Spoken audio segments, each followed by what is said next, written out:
Good morning students. आज हम पढ़ेंगे साइंस का chapter 2 matter, nature and behaviour. इसमें हमने लास्ट क्लास में मिक्सचर्स के बारे में डिस्कस किया था और इसमें सॉल्यूशन के बारे में पढ़ा था। आज हम सॉल्यूशन की प्रॉपर्टीज़ पढ़ेंगे। देखते हैं क्या क्या प्रॉपर्टीज़ होती हैं सॉल्यूशन की। फर्स्ट तो ये है कि सॉल्यूशन के अंदर दो चीज़ें होती है, सॉल्यूट और सॉल्वेंट। सॉल्यूट और सॉल्वेंट दोनों मिलकर ही सॉल्यूशन को बनाता है। एक सॉल्यूशन में हो सकता है कि सॉल्यूट की मात्रा ज़्यादा हो या कम भी हो सकती है। सॉल्यूट की मात्रा मतलब डिफ़र करती है सॉल्यूशंस में। और the constituents of a solution are uniformly distributed at the level of atoms and molecules. Solution जो होता है वो इतना यूनिफॉर्मली डिस्ट्रीब्यूटेड रहता है कि एटम्स और मॉलिक्यूल्स तक उसके यूनिफॉर्मली डिस्ट्रीब्यूटेड होते हैं। इसका ये मतलब है कि जो इसके पार्टिकल्स होते हैं वो बहुत ही स्मॉल होते हैं, और पार्टिकल्स स्मॉल साइज़ के होते हैं। इस वजह से जो सॉल्यूशन होता है उसे फ़िल्टर नहीं किया जा सकता है। जैसे हमने उसे फ़िल्टर करके देखा था, छान करके देखा था, तो सॉल्यूशन उसमें से फ़िल्टर अलग अलग, उसमें से पार्टिकल्स अलग नहीं होते फ़िल्टर होके। और ना ही ये पार्टिकल्स इतने छोटे होते हैं और इनका इतना ज़्यादा वेट भी नहीं होता है कि अगर हम उन्हें उसे 15-20 मिनट के लिए छोड़ दें तो वो सेटल डाउन हो जाए। जैसे कि हमने पिछले क्लास में भी देखा था कि सॉल्यूशन को हमने 15 मिनट छोड़ दिया था, पर उसके जो पार्टिकल्स थे वो सेटल डाउन नहीं हुए थे, जैसे कि शुगर वाटर सॉल्यूशन में होता है। और चूँकि इसके जो पार्टिकल्स होते हैं वो बहुत ही छोटे साइज़ के होते हैं, तो वो जो पार्टिकल्स हैं वो लाइट को रिफ्लेक्ट नहीं करते, स्कैटर नहीं करते हैं, और इस वजह से लाइट का जो पाथ है वो सॉल्यूशन में नहीं दिखता है। ये पुराना एक रिकैप जैसा भी हो गया, और हम जान गए कि क्या क्या प्रॉपर्टीज़ होती हैं सॉल्यूशन की। अब हम देखते हैं कि सॉल्यूशन कैसे होते हैं, कितने प्रकार के होते हैं। सॉल्यूशन को हम तीन तरीके के सॉल्यूशंस हम बोल सकते हैं। एक होता है सैचुरेटेड सॉल्यूशन, एक होता है अनसैचुरेटेड और सुपर सैचुरेटेड। एक एक करके हम देखेंगे। ये जो शब्द है सैचुरेशन का मतलब होता है कि काफ़ी मात्रा में, मतलब एकदम लिमिट तक, उसके एंड लिमिट तक पहुंचने को सैचुरेशन कहते हैं। किस चीज़ का एंड लिमिट, ये हम देखते हैं। जैसे कि कोई एक पर्टिकुलर मिक्सचर हम बना रहे हैं, तो जैसे कि हमने सॉल्ट और वाटर का सॉल्यूशन बना रहे, ठीक है। तो एक नॉर्मल गिवन टेम्परेचर में, कोई एक टेम्परेचर में, नॉर्मल रूम टेम्परेचर में हम 1 गिलास पानी में या 100 ml पानी हम लेते हैं, उसमें सॉल्ट डाल रहे हैं। तो सॉल्ट हमने आधा चम्मच डाला, फिर हमने उसे घोल लिया, फिर थोड़ा थोड़ा और सॉल्ट उसमें ऐड करते जाएंगे। एक पॉइंट ऐसा आएगा कि उसमें एक भी मतलब सॉल्ट और घुलेगा नहीं। तो वो जो पॉइंट है वो क्या है, सैचुरेशन पॉइंट है। तो if at a given temperature and for a given volume, एक पर्टिकुलर टेम्परेचर होना चाहिए उसका, और एक वॉल्यूम होना चाहिए कि इतना ही हमें सॉल्यूशन बना रहे हैं या इसमें सॉल्वेंट इतना ही है। तो it is not possible to dissolve any more solute, और सॉल्यूट उसमें घुलेगा नहीं, यानी कि सॉल्ट जो हम ले रहे हैं यहाँ पे, तो सॉल्ट उसमें और घुलेगा नहीं। तो इस सॉल्यूशन को हम क्या कहते हैं, सैचुरेटेड सॉल्यूशन। अब बता रहे हैं कि the amount of solute present in the saturated solution. इस सैचुरेटेड सॉल्यूशन में जब हमने नमक इतना डाल दिया है कि नमक और घुल ही नहीं रहा है, तो उस सिचुएशन में, उस सैचुरेटेड सॉल्यूशन में जो जितना सॉल्यूट डला हुआ है वो क्या कहलाता है, solubility. The amount of solute present in the saturated solution at this temperature is called its solubility. जितना नमक उसमें डला या जितना सॉल्यूट उसमें डला वो क्या कहलाएगा, सॉल्युबिलिटी। अब हम देखते हैं अनसैचुरेटेड सॉल्यूशन। ये तो हमने सैचुरेटेड सॉल्यूशन बताया कि जब तक कि हम इतना नमक डाल दिए हैं वाटर में, या फिर इतना सॉल्यूट डाल दिए हैं एक सॉल्वेंट में कि वो एक पर्टिकुलर पॉइंट के बाद उसमें और डिज़ोल्व नहीं हो पा रहा है सॉल्यूट, तो वो कंडीशन है सैचुरेशन की। और उससे पहले जब जब हम जितना डालते जा रहे हैं वो लेते जा रहा है, मतलब उतना डिज़ोल्व होते जा रहा है, वो कौन सी कंडीशन है? वो अनसैचुरेटेड कंडीशन है सॉल्यूशन की। If the amount of solute present in a solution is less than the saturation level, उस सैचुरेशन लेवल तक के नहीं है अगर सॉल्यूट की मात्रा, तो वो क्या कहलाता है? It is called an unsaturated solution. फिर नेक्स्ट हम देखते हैं सुपर सैचुरेटेड सॉल्यूशन। अब ये सुपर सैचुरेटेड सॉल्यूशन कैसे हो सकता है मैडम? देखिए, हमने बोला है कि हम एक पानी को जैसे हम गर्म कर रहे हैं, 100 ml में थोड़े सा हमने नमक डाला, तो वो अभी तो अनसैचुरेटेड थोड़ा सा डाला, तो फिर डालते गए तो एक सैचुरेशन लेवल आया, उस समय वो जो सॉल्यूशन है वो सैचुरेटेड सॉल्यूशन कहलाएगा। उसके बाद अब उसमें और भी नमक ऐड नहीं कर पा रहे हैं, कोई नमक डिज़ोल्व नहीं हो रहा है, तो अभी तक जो टेम्परेचर था वो नॉर्मल टेम्परेचर था। अब हम ये करेंगे कि उसका टेम्परेचर बढ़ाएंगे, यानी कि उस सॉल्यूशन को हम गर्म कर रहे हैं।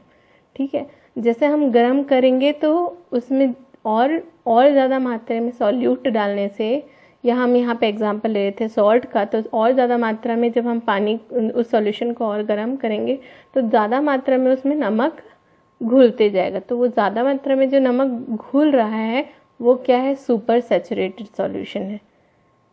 The solution at the lower temperature where the amount of solute dissolved is more than the saturation level. अब क्या हो गया? वो जो जब हमने गर्म किया था उसका टेम्परेचर बढ़ाया था, अब क्या होगा? हम कम करेंगे उसका टेम्परेचर, मतलब नॉर्मल टेम्परेचर पे आएगा, तो उस समय में क्या होता है कि सॉल्यूट की मात्रा उस सॉल्यूशन में बहुत ज़्यादा हो जाती है, सैचुरेशन लेवल से भी ज़्यादा हो जाती है, तो इसे हम सुपर सैचुरेटेड सॉल्यूशन लेते हैं। अब एक एग्जांपल है, जैसे आप लोगों ने मिठाई खाते हैं तो उसमें चाशनी होती है, तो वो जो चाशनी होती है वो क्या है? एक सुपर सैचुरेटेड सॉल्यूशन है। एक वाटर में शुगर को डाला गया और एक सॉल्यूशन बनाया गया, फिर एक सैचुरेशन लेवल आया जिसमें वो और ज़्यादा शुगर डिज़ोल्व नहीं कर सकता था, तो वो हो गया सैचुरेटेड सॉल्यूशन। उसके बाद फिर उसे गर्म किया गया और ज़्यादा शुगर उसमें डाला गया, फिर जब वो ठंडा हो गया तो वो जो सॉल्यूशन बना वो क्या हुआ? सुपर सैचुरेटेड सॉल्यूशन, यानी कि चाशनी क्या है? एक सुपर सैचुरेटेड सॉल्यूशन है। और अगर एप्रोप्रिएट कंडीशंस रहेंगे, ठीक ठाक कंडीशंस रहेंगे, तो जैसे और लोअर टेम्परेचर हो जाता है तो एक्स्ट्रा जो सॉल्यूट है वो सेपरेट भी हो जाता है क्रिस्टल्स के फॉर्म में। जैसे कि आप लोगों ने घर पे देखा होगा, जब मम्मी वो मिठाई बनाती है, जैसे बालूशाही वगैरह बनता है घर पे या फिर कहीं भी, तो उसके ऊपर चाशनी जो लगी होती है, जब ठंडा हो जाता है तो वो ऊपर से सफ़ेद सफ़ेद दिखता है और वो पपड़ी जैसे वो निकलने लगती है। वही उसी चीज़ की बात करिए कि अप्रोप्रिएट कंडीशन आने पे एक्स्ट्रा जो सॉल्यूट, यानी कि यहाँ पे शुगर, चाशनी में शुगर होता है ना, तो sugar separates out as a crystal, तो ये हुआ सुपर सैचुरेटेड सॉल्यूशन। अब ये हमने देखा कि सैचुरेटेड सॉल्यूशन, अनसैचुरेटेड सॉल्यूशन और सुपर सैचुरेटेड सॉल्यूशन, ये सब में सॉल्यूट की मात्रा अलग अलग थी। अब इसी बेसिस पे हम सॉल्यूशन को दो भागों में डिवाइड कर सकते हैं कि एक है कंसनट्रेटेड सॉल्यूशन और दूसरा है डाइल्यूट सॉल्यूशन। कंसनट्रेटेड यानी कि बहुत ज़्यादा मात्रा में कोई चीज़ होती है तो वो कंसनट्रेटेड सॉल्यूशन हुआ, जैसे कि सॉल्यूट की मात्रा बहुत ज़्यादा होने से वो उसमें कंसनट्रेटेड सॉल्यूशन हुआ, और अगर उसमें ज़्यादा सॉल्वेंट है तो वो क्या हुआ? डाइल्यूट सॉल्यूशन होगा। जैसे अब इसको समझने के लिए पहले हम कंसंट्रेशन समझते हैं। कंसंट्रेशन क्या होता है? आपने सुना होगा वर्ड कि कंसंट्रेशन, मेरा कंसंट्रेशन कमज़ोर है, आपका कंसंट्रेशन अच्छा है, ऐसा जैसा बोलते हैं हम वर्ड में, तो वो कंसंट्रेशन क्या होता है? कंसंट्रेशन यही है कि आप कितना ज़्यादा दिमाग अपना फोकस उस पर कर पाते हो, यानी कि आप जितना पढ़ रहे हो उसमें से कितना आप एब्जॉर्ब कर पाते हो। ठीक है, तो वैसे ही कंसंट्रेशन, सॉल्यूशन का कंसंट्रेशन क्या होता है? कितना ज़्यादा उसमें सॉल्यूट है, ये होता है concentration. The concentration of a solution, जितना ज़्यादा परसेंटेज उसमें सॉल्यूट होगा उतना ज़्यादा वो कंसंट्रेशन उसकी उस सॉल्यूशन की होगी। अब देखते हैं, the concentration of a solution is the amount of solute, क्या है, amount of solute present in a given amount mass और वॉल्यूम ऑफ अ सॉल्यूशन। एक सॉल्यूशन, एक पर्टिकुलर सॉल्यूशन का कुछ एक अमाउंट दिया हुआ है कि इतना ml या इतना लीटर या इतना वॉल्यूम का हमारा सॉल्यूशन है, उसके अंदर कितना ज़्यादा वो सॉल्यूट है, उस वही क्या है, कंसंट्रेशन है। अब इसको निकालने के लिए हमारे पास एक फॉर्मूला है कि मास परसेंटेज ऑफ सॉल्यूशन, ये क्या होगा, मास of solute divided by mass of solution into 100। जैसे कि हम एग्जांपल ले रहे थे चाशनी का, तो मास ऑफ सॉल्यूट में क्या आ जाएगा यहाँ पे, शुगर, मास ऑफ सॉल्यूशन यानी जो टोटल प्रिपेयर्ड चाशनी है वो, और इनटू 100, तो ये क्या हो जाएगा आपका, कंसंट्रेशन हो जाएगा उस सॉल्यूशन का। अब जैसे हम यहाँ पे एक एग्जांपल लिए हैं, find the concentration of a solution of 40 grams of sugar common salt. Common salt यहाँ पे लिया गया है ऐसा सॉल्यूट, और 520 ग्राम वाटर में उसे डिज़ोल्व किया गया, यानी कि वाटर क्या हो गया, सॉल्वेंट हो गया। तो अब इसका कंसंट्रेशन हमें निकालना है। तो हमको पता है इसका कंसंट्रेशन कैसे निकल सकता है, हमारे पास फॉर्मूला है, mass percentage of a solution is equal to mass of solute divided by mass of solution into 100। अब इसमें से हमारे पास कौन कौन सी चीज़ें हैं और कौन सी नहीं है ये हम देख लेते हैं एक बार। हमको निकालना है mass percentage of a solution, तो ये तो हमें निकालना है। फिर मास ऑफ सॉल्यूट हमारे पास है, कॉमन सॉल्ट की मात्रा हमें पता है। मास ऑफ सॉल्यूशन हमें नहीं पता है, तो मास ऑफ सॉल्यूशन कैसे निकलेगा, जब हम वाटर और सॉल्ट दोनों को मिलाएंगे तभी तो सॉल्यूशन बनेगा, सॉल्यूट और सॉल्वेंट को मिलाएंगे तभी तो सॉल्यूशन बनेगा। तो ये दोनों को मिलाने से यानी कि जोड़ने से हमें मास ऑफ सॉल्यूशन मिल जाएगा। चलिए करके देखते हैं। मास ऑफ सॉल्यूट हमने लिया कॉमन सॉल्ट 40 ग्राम्स, फिर हमने लिया मास ऑफ सॉल्वेंट ये 520 ग्राम्स, फिर मास ऑफ सॉल्यूशन निकालेंगे, मास of solute plus mass of solvent, total हमने किया 40 ग्राम्स प्लस 520 ग्राम, तो 560 ग्राम्स हमारा ये मास ऑफ सॉल्यूशन निकल गया, यानी डिनोमिनेटर हमें अब मिल गया। अब इसको हम पुट करेंगे तो हमारा जो आंसर आ रहा है वो 7.14, मतलब कि ये इस सॉल्यूशन सॉल्ट वाटर सॉल्यूशन जो बना है हमारा उसकी कंसंट्रेशन कितनी है, 7.14%, यानी कि अगर 100 उसमें से वाटर है तो 7.14 उसमें क्या है, सॉल्ट है, मतलब कि कॉमन सॉल्ट इतनी मात्रा में या इतना परसेंटेज में उस वाटर में डला हुआ है। चलिए अब हम आगे देखते हैं। ये हो गया हमारा सॉल्यूशन के बारे में हमने बात कर ली। अब हम देखते हैं कि जो हम लोगों ने और जो एक्टिविटी की थी, मिक्सचर 3 तरीके के मिक्सचर लिए थे, मिक्सचर A B C। तो पहला तो उसमें सॉल्यूशन था, दूसरा उसमें कोलॉइड था, और तीसरा था सस्पेंशन। तो अब हम लोग सस्पेंशन की बात पहले करते हैं।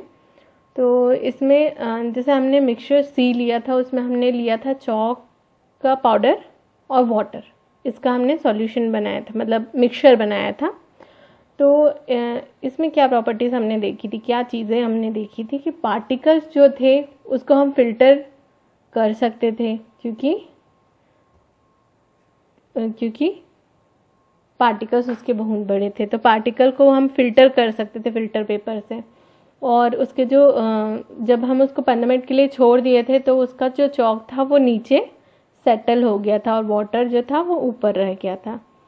फिर पार्टिकल्स इन द मिक्सचर इतने आर सो बिग, इतने बड़े हैं जो पार्टिकल्स है कि ना सिर्फ हम उसको देख पाते और वो बीम को, लाइट बीम को वो स्कैटर भी कर रहा था, तो इस वजह से हमें पाथ दिख रही थी उस सॉल्यूशन में, उस मिक्सचर में। ऐसे मिक्सचर्स को हम कहते हैं सस्पेंशन। अब देखिए इसमें मेन सस्पेंशन के बारे में हम देखते हैं। The solute particles do not dissolve नहीं होते हैं, इसमें जो पार्टिकल्स होते हैं वो डिज़ोल्व नहीं होते हैं। और क्या होते हैं, डिज़ोल्व नहीं होंगे तो सस्पेंडेड रहते हैं, उसी जो सॉल्वेंट है उसी में वो सस्पेंडेड रहते हैं, उसमें डिज़ोल्व नहीं होते हैं। उस पार्टिकल्स जो हैं हम देख सकते हैं, उनको नेकेड आई से देख सकते हैं। जैसे कि अगर आप सैंड और वाटर का मिक्सचर बनाएंगे, या हल्दी और वाटर का मिक्सचर बनाएंगे, या फिर मडी वाटर, जैसे कीचड़ का, मतलब कीचड़ वाला होता है पानी, तो ये सब क्या है, इसमें हमको सॉल्यूट जो होते हैं उनके पार्टिकल दिखते हैं। अब हम देखते हैं प्रॉपर्टीज सस्पेंशन की। ये एक हेट्रोजेनस मिक्सचर होता है, यानी कि इसमें चीज़ें हम अलग अलग देख सकते हैं। ठीक है, shows different composition in different parts. हाँ, अलग अलग कॉम्पोजिशन उनकी दिखती है। Particles are so big they can be seen with the naked eye. Naked eye से इसके पार्टिकल्स दिखते हैं। And they scatter a beam of light, और लाइट को स्कैटर करते हैं। दिस शोज इट्स पाथ, इससे उनका पाथ दिखता है। And also shows the particles of the mixture. The size of particles in a suspension is so big that they start settling down if undisturbed. अगर disturb नहीं करेंगे तो वो इतने पार्टिकल्स जो होते हैं उनका साइज बड़ा होता है, और वेट भी ऐसा होता है कि वो नीचे बैठने लग जाते हैं। तो particles can also be separated using filter paper. ये तो हमने किया था।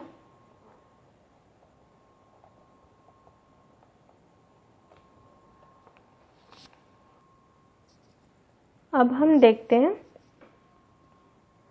कोलॉइड्स के बारे में। पर कोलॉइड्स के लिए हमने क्या सॉल्यूशन लिया था, एक मिल्क या इंक डाल के वाटर में रखा था। ठीक है, हम सेपरेट पार्टिकल्स जो थे वो उतने ज़्यादा सेपरेट मतलब दिखते नहीं थे। पार्टिकल्स जो थे वो उतने ज़्यादा सेपरेट दिखते नहीं थे, जैसे कि हम सस्पेंशन में देख सकते थे, वैसा नहीं दिखता है इसमें। और particles do not settle down, particles settle down भी नहीं हुए थे, और इनको फिल्टर भी करके देखा था तो वो सेपरेट फिल्टर से भी नहीं हुए थे। पर जो बीम ऑफ लाइट थी वो हम देख सकते थे इसमें। ऐसा टाइप का जो मिक्सचर होता था उसे हम कोलॉइड्स कहते हैं। तो इस पिक्चर में आप देख सकते हो, जैसे कि इन्होंने मिल्क डाला वाटर में और उसे घोल दिया। तो अब यहाँ पे आप लाइट देख सकते हो, लाइट की जो बीम है वो आपको दिख रही है। पहले जो नहीं दिख रही थी प्लेन वाटर से, इसके बगल में जो रखा हुआ है ये भी प्लेन वाटर है। दूसरे में हमने मिल्क ड्रॉप्स डाले और उसके घोल दिया थोड़ा सा, तो ये क्या बन गया, आपका कोलॉइड बन गया। और इसमें से आप देख सकते हैं कि बीम जो है आपको दिख रही है, लाइट की बीम। अब ये क्या है, इसकी जो साइज होती है ये सस्पेंशन और सॉल्यूशन के बीच की होती है। इसके जो पार्टिकल्स रहते हैं ये सस्पेंशन से छोटे होते हैं कोलॉइड्स के, और ये एक होमोजीनियस मिक्सचर है। और ऐसा दिखता है देखने में कि ये होमोजीनियस है, क्योंकि मिल्क इतने अच्छी तरीके से उसमें घुल जाता है कि होमोजीनियस है, बट एक्चुअली ये है हेट्रोजेनस सॉल्यूशन। क्योंकि अब जब आप और ज़्यादा डीपर लेवल में जाएंगे तो वो हेट्रोजेनस सॉल्यूशन है, उसमें चीज़ें आपको अलग अलग दिख सकती हैं। ये एकदम सॉल्यूशन की तरह नहीं होता है कि पूरी तरीके से घुल जाए, वो हेट्रोजेनस होता है। कोलॉइड्स जो होते हैं इनके जो पार्टिकल के साइज होते हैं वो इतने स्मॉल होते हैं इतने स्मॉल होते हैं कि वो देख नहीं सकते हैं, हम उनको नेकेड आई से देख नहीं सकते। और ये सेपरेट भी नहीं होते हैं फिल्टर से, स्मॉल होते हैं क्योंकि इसलिए। और ये सेटल डाउन भी नहीं होते हैं अगर हम अनडिस्टर्ब्ड उसको छोड़ दें। बट ये इतने भी छोटे नहीं होते हैं कि वो पूरी तरीके से घुल जाएं। तो इस वजह से जब हम इसमें सेंट्रीफ्यूगल फोर्स का इस्तेमाल करते हैं तो वो क्या होता है, अलग अलग हो जाते हैं। जैसे कि आपने घर में देखा होगा मम्मी को दही मथते हुए, तो उसमें से कैसे पानी अलग निकल जाता है और जो सॉलिड्स होते हैं वो अलग हो जाते हैं। तो ये इसी तरीके से है ना। तो पहले तो वो सारा सॉल्यूशन एक ही जैसा लगता है, वो कोलॉइड होता है एक्चुअली। वो जो मिक्सचर है वो क्या है, कोलॉइड है। आप उसको उसमें जब सेंट्रीफ्यूगल फोर्स करेंगे तो उसमें से चीज़ें अलग अलग हो जाएगी, सॉल्यूट और सॉल्वेंट अलग अलग हो जाएंगी। ये एक कॉमन एग्जाम्पल था जो हम घर में भी देखते हैं। अभी नेक्स्ट आप देख रहे हैं यहाँ पे आपको क्या दिख रहा है, पंखा तो चल रहा है बट साथ में उसके जो बीम दिख रही है लाइट की, वो आप देख सकते हैं कि पंखे के साथ में जहाँ जहाँ पंखे का परछाई आता है वहाँ पे आपको नहीं दिख रहा है, बाकी जगह दिख रहा है। मतलब लाइट जहाँ से आ रही है वहाँ पे आपको दिख रहा है। ये एक एग्जांपल है कि डार्क रूम होता है तो उसमें जो एयर में प्रेजेंट जो मॉलिक्यूल्स, डस्ट वगैरह होते हैं, है ना, वो भी स्कैटर करते हैं लाइट को, वो स्कैटर करते हैं लाइट को। और ये एक प्रकार का क्या है, कोलॉइड है।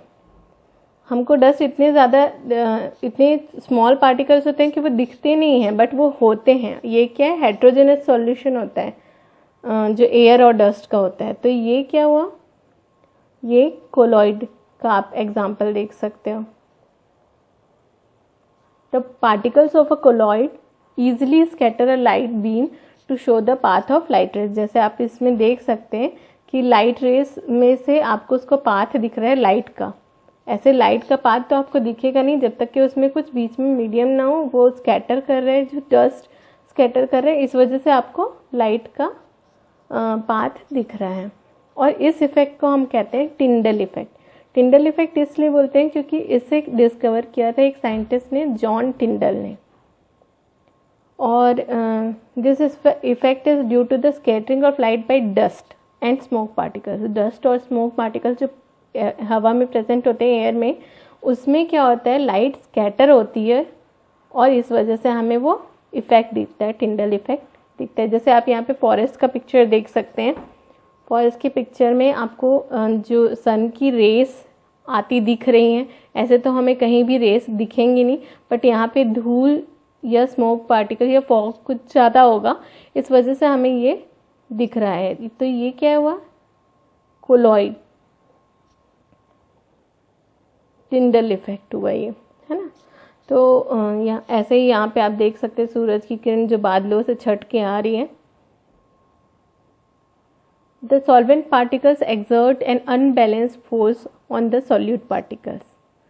ये जो टिंडल इफेक्ट होता है वो किस वजह से होता है, क्योंकि ये जो मिक्सचर होता है इसमें जो सॉल्यूट होते हैं उन पे अनबैलेंस्ड फोर्स होता है।